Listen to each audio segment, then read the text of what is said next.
Arsenal Fan TV, DT, very disappointing tonight. I ain't going to ask you how you feel. I know how everyone around here feels at the moment.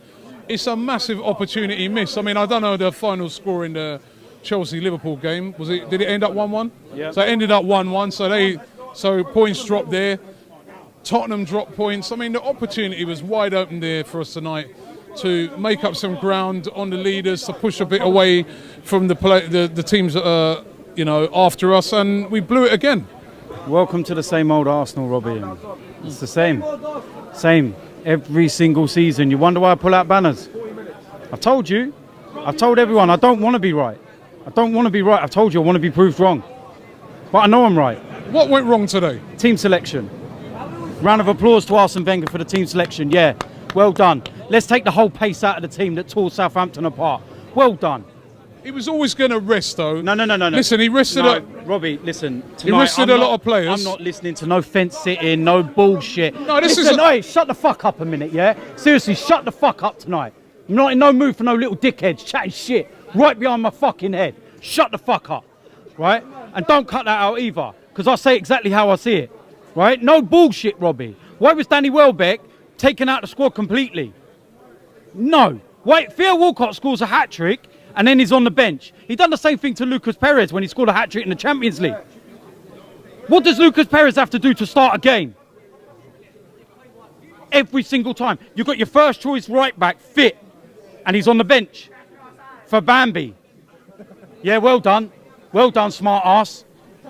Same every season, Robbie. Why are people surprised? I'm not fence sitting now. Now this is a facts now, right? Well, I feel that the reason why he probably didn't include those players is because he obviously rested all of these players at the weekend, and he's rested these players to play this game. Now they were always going to start, weren't they? Tonight was more important than Saturday. You do the job at hand, the first game that comes around. You don't. I'm not on about Saturday coming. I'm on about those players were rested at the weekend for today, so they've played today, haven't they? But you look at the performance on Saturday, you've got to look at that and go, do you know what? Yes, I had this in mind. This is what management's all about. But what if you bring Danny Welbeck back and he breaks down? Or you bring Walcott back and he breaks down? And then, everybody would be criticising him, saying, why did you rush him back? I remember last season... hold on a second. Last season, a lot of people say we overplayed Alexis. No, listen, Robbie, right? If my auntie had a dick, she would be my uncle. If, buts, maybes. I'm not listening to this. Oh, Walcott comes back, he might be injured, or he gets injured, I don't give a fuck. Well, he gets criticised for not managing the players, doesn't he? Listen, Robbie, listen, right? All the time I hear fans criticising him. Every single time. Let me talk, please. I'm begging you, yeah? Listen, we're mates, right? But right now, yeah, let me fucking talk, Robbie, yeah? Because at the end of the day, right, what happens every single time, yeah? You look at it, game management. He looks at it and he says, you know what? Walcott scored a hat-trick. I'm not going to take him out of the team because he's firing. He's going to be so pumped up, ready for Tuesday. Bang. Carry it on. Get the momentum. You look at Oxlade-Chamberlain in the middle and you sit there and you go, do you know what? I'm going to have to start him in this game because he was so impressive in that game. There's certain players, things happen. Yes, you do plan with tonight in mind by resting certain players, but then things happened in the game against Southampton that make you change your mind. And make you say, you know what? I do have to change this. What did I say to you on Saturday? Look how different we are with pace. What happens when Giroud's up front? How can a guy so slow be offside so much? How does he possibly beat the offside trap? He's so slow. And the best thing, he done one in the first half and he's looking across the line. How can you not see that you're offside when you're looking across the line, Robbie? All right, let me ask you this. It's the same. Let me ask you this. When you came to the game today and you saw the team that have been selected for the game tonight, did you think that team is not good enough to beat Watford? Go and have a look at my tweet the moment I heard the team selection. Watch my vlog and look at my reaction the moment I heard the team selection. No, not your reaction. No. I'm asking you a question. Did you think when you saw that team that team is not good enough to beat Watford? Do you know what? They should be good enough, but I was still worried because I was worried that there was no pace. The whole pace was taken. You know what teams like Watford will do? They're not going to come to the Emirates and try and play like Barcelona and start playing amazing football and then we can counter them and whatnot. You know that they're going to sit deep. Yeah? And the one thing we need is pacing around. You've got lumps like Yunus Kabul in centre defence. It's food and drink to him, Robbie, putting the ball up to Giroud. So you're playing in and around him. What happened at the start of the second half? The problem started as soon as there was pace within the team. It's the same every single year. How many times do we have to keep coming on here and saying the same thing? I understand there's people singing Wenger out, okay? But half of the people singing Wenger out will also be praising him if we win on Saturday. Yeah, and sitting there licking his arse. No, you were praising. It was all down to Steve Bold at the weekend, wasn't it? Robbie, listen. No, hold on, it was. It was all down to Steve Bold. I'm going to answer this one as well, right? No, but it was, wasn't it? No, because you're deceiving with your titles, yeah? You turned around and asked me about Steve Bold, and I sat there and laughed and went, yeah, of course it's about Steve Bold. And then I turned around and went, nah. Arsene picked the team. It's down to him and whatnot, yeah? I was having a bit of banter, tongue-in-cheek, and you know that, yeah?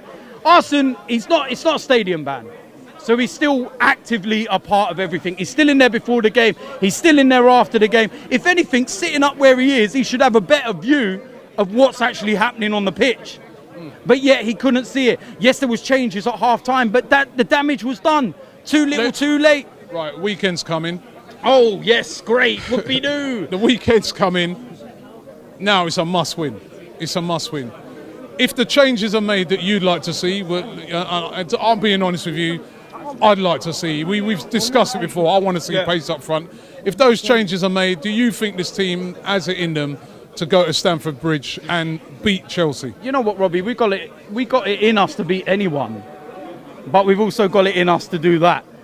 It's very Arsenal to beat Chelsea on Saturday and then lose a week later to Hull. It's very Arsenal to go to the Allianz and beat Bayern Munich and then lose to Sutton United 3 days later. That is what we're dealing with. It's here. Mentality. I've no doubt that the talent's there. We need a few little tweaks here and there. I'm not getting into the whole debate of the January transfer window because you're not going to get that kind of quality to improve the squad right now. So that I agree on. Yeah? But there's little tweaks. And I feel the main part of all of it is the manager. Okay? Do I believe that a different manager would get more out of that team? Yes, I do. Do I believe a different manager would really make us challenge for the title and go further than the last 16 of the Champions League? Yes, I do. The ingredients are there. The team's there. I'm not denying Arsene's built the squad, but he's come to the point in his career now where it's done. He's finished, Robbie. He can't take them no further. It's like trying to hang on to your relationship, your marriage, when you know it's dead. You know your missus is cheating, but you still stay there. Do you know what I mean? And that's what it's like. You know that his time is done. You know it's finished, Robbie.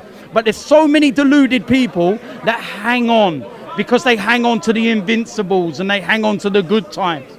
Well, wake up. It's 2017. I don't want this no more. I come to this club and I watch Arsenal because I love them. But at the end of it, I want to see something. I want to see something. If we put everything in, I know we're not going to win every game, but if we put everything in, and if at the end of the season we lost, you know, like when Man City won the league with that Aguero thing, Man United lost on goal difference and stuff like that. Sometimes you have to take them ones on the chin. You can't blame your team. You can't really say, well, you should have scored 5 more goals, blah, blah, blah. But when you're losing titles by 10, 15 points season after season, and you're not in a title race, you've got a right to moan. When you're paying the money we are as fans, and you've got to think of all the promises as well, Robbie. What happened to the 2015? You're going to be on the level with Bayern Munich. We're miles away. And like I said, we could probably go to the Allianz and beat them. Doesn't mean we're on a level with Bayern Munich, does it? Just means on that game we were better than them on that day. We go to Saturday. We'll be there. We'll make noise. More than these boring fucks in there tonight. Same again, Robbie. How much... Seriously, man. We can sit in our podcast after podcast after podcast and moan and moan and moan and moan. But it isn't going to change until the club help us. Until the club actually turn around and say, do you know what? We need to actually be ruthless. This section, I don't care if you fucking sit there. You're not singing, you're out. This is the singing section. We're putting the real fans that want to sing there. Yeah? And the club need to do that. And if the club have to compensate some of the fans to move them, so what? They get enough fucking money out of us, don't they? 3 cuts a year, all the rest of it. There you go.